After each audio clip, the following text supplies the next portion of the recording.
क्या आप जानते हैं कि दुनिया में कुछ पुरातात्विक खोजें ऐसी हैं जो विज्ञान और इतिहास को चुनौती देती हैं? इस वीडियो में हम आपको 5 ऐसे रहस्यमयी पुरातात्विक खोजों के बारे में बताएंगे जो आपको हैरान कर देंगी।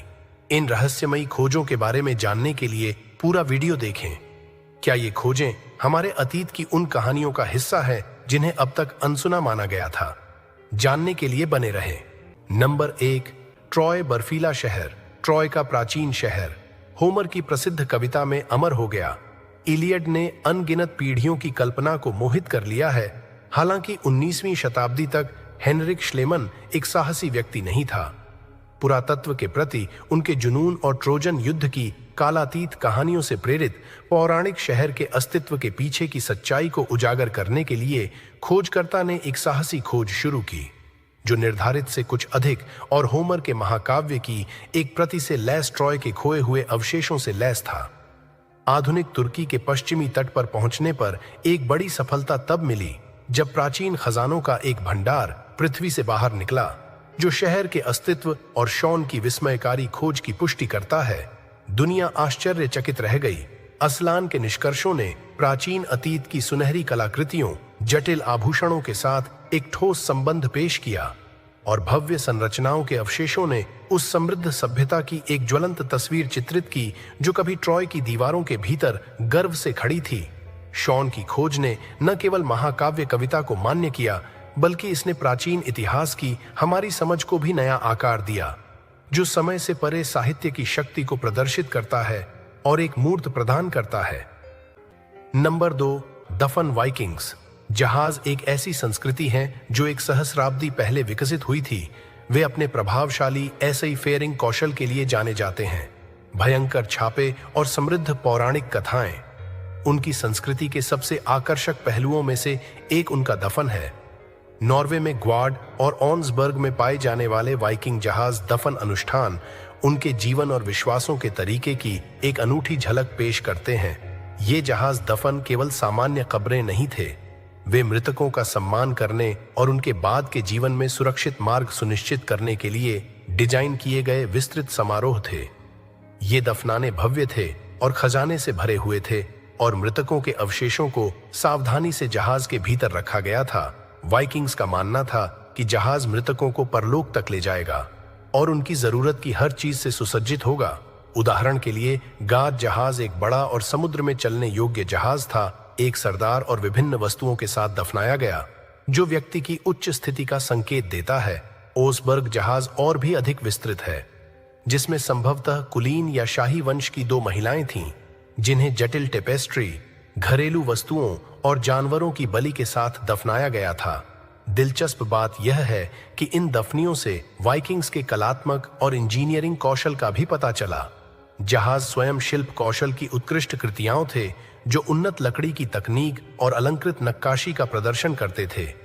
ये जहाज केवल कार्यात्मक नहीं थे, वे शक्ति और प्रतिष्ठा के प्रतीक थे।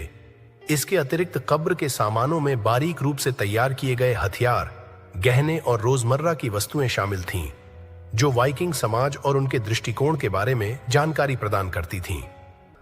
नंबर 3, अलेक्जेंड्रिया का सेरापियम। 30,000 वर्ग से अधिक में फैला एक भव्य परिसर, विशाल स्तंभों और जटिल नक्काशी के साथ पुरातत्वविदों द्वारा खोजा गया था। यह राजसी मंदिर संयोगवश दफन हो गया था और सदियों से भुला दिया गया था। जब तक मैरोट ने इस पर ठोकर नहीं खाई, मैरेटे को आश्चर्य इस बात से हुआ कि मंदिर बुल्स के लिए एक भूमिगत दफन कक्ष के रूप में कार्य करता था।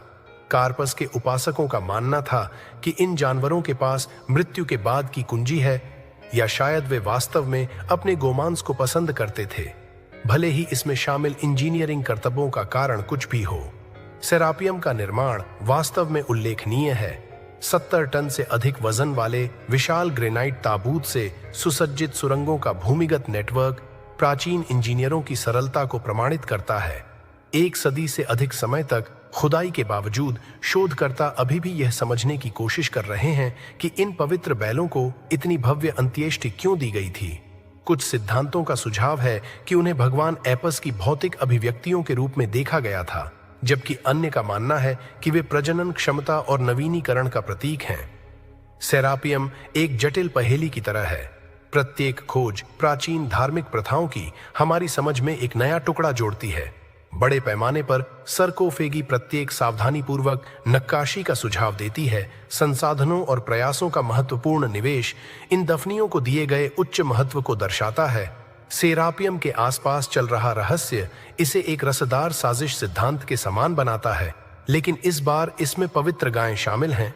सेरापियम की भव्यता और जटिलता इतिहासकारों और पुरातत्वविदों को साजिश करने के लिए जारी है।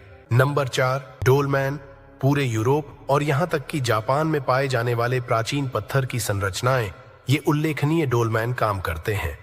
एक ही सपाट पत्थर के साथ बड़े पत्थरों से निर्मित कब्रों का निर्माण नवपाषाण और प्रारंभिक कांस्य युग से बहुत पहले हुआ था। जो दिलचस्प है वह यूरोप और जापान में स्थित डोलमैन के बीच हड़ताली समानता है, भले ही उन्हें अलग करने वाली विशाल दूरी हो। सवाल यह है कि दुनिया के पूरी तरह से अलग अलग क्षेत्रों में रहने वाले दो अलग अलग समाजों ने ऐसी समान संरचनाएं कैसे बनाई।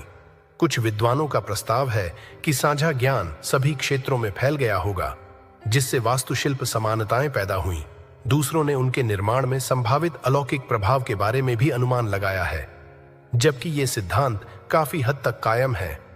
अटकलों के आधार पर वे इन प्राचीन स्मारकों की मनोरम प्रकृति को उजागर करते हैं। हालांकि डोलमैन ने एक उद्देश्य पूरा किया। केवल दफन स्थलों से परे उन्होंने संभवतः अनुष्ठानों और समारोहों के लिए सांप्रदायिक सभा स्थानों के रूप में काम किया। तथ्य यह है कि समुदाय ऐसे विशाल पत्थरों को परिवहन और व्यवस्थित करने में सक्षम थे, जो उच्च स्तर के संगठन को इंगित करता है। लिखित अभिलेखों के अभाव में भी कौशल में ये संरचनाएं उन समाजों के बारे में बहुत कुछ बताती हैं जिन्होंने इन्हें जापान में बनाया था। डोलन मुख्य रूप से कनाई क्षेत्र में पाए जाते हैं, जबकि यूरोप में वे स्पेन और पुर्तगाल से लेकर ब्रिटिश द्वीपों तक फैले हुए हैं। इन संरचनाओं के बीच समानता है। यह हमारी समझ को चुनौती देता है कि कैसे प्राचीन संस्कृतियों ने विचारों का आदान प्रदान किया और एक दूसरे को प्रभावित किया। नंबर 5, अब्बू प्रतीक मंदिर। नील नदी के किनारे बसे अब्बू प्रतीक मंदिर उल्लेखनीय प्रमाण के रूप में खड़े हैं।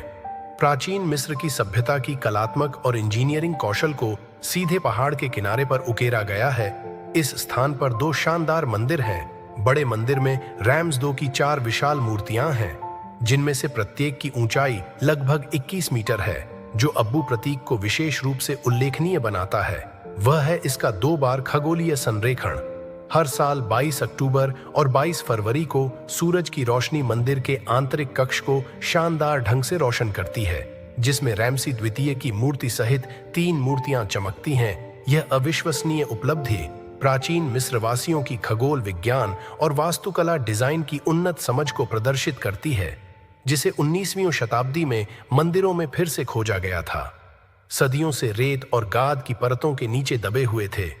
जोहान लुडविग बर्कहार्ट ने पहली बार उन्हें 1813 में संदर्भित किया था, लेकिन यह जियोवानी बतिस्ता की हड्डी थी जो 1817 में अपने आश्चर्यजनक अंदरूनी हिस्सों का अनावरण करने के लिए पर्याप्त रेत को हटाने में कामयाब रही। इस महत्वपूर्ण खोज ने न केवल प्राचीन मिस्र की वास्तुकला में रुचि को फिर से जगाया, बल्कि सभ्यता के समृद्ध इतिहास और सांस्कृतिक उपलब्धियों के बारे में हमारे ज्ञान में भी काफी वृद्धि हुई है। धन्यवाद दोस्तों इस वीडियो को देखने के लिए। अगर आपको ये वीडियो पसंद आया हो तो इसे लाइक और शेयर करना न भूलें, ताकि और लोग भी इन रोमांचक पुरातात्विक रहस्यों के बारे में जान सकें। अगर आप ऐसे ही और रहस्यमयी और जानकारी से भरे वीडियो देखना चाहते हैं तो हमारे चैनल को सब्सक्राइब करें और बेल आइकन को भी दबा दें, ताकि आपको हमारी सभी नई वीडियो की नोटिफिकेशन मिल सके। आपको इनमें से कौन सी खोज सबसे ज्यादा रोचक लगी, नीचे कमेंट में जरूर बताएं। अगले वीडियो में फिर मिलेंगे एक और रोमांचक विषय के साथ। तब तक के लिए धन्यवाद।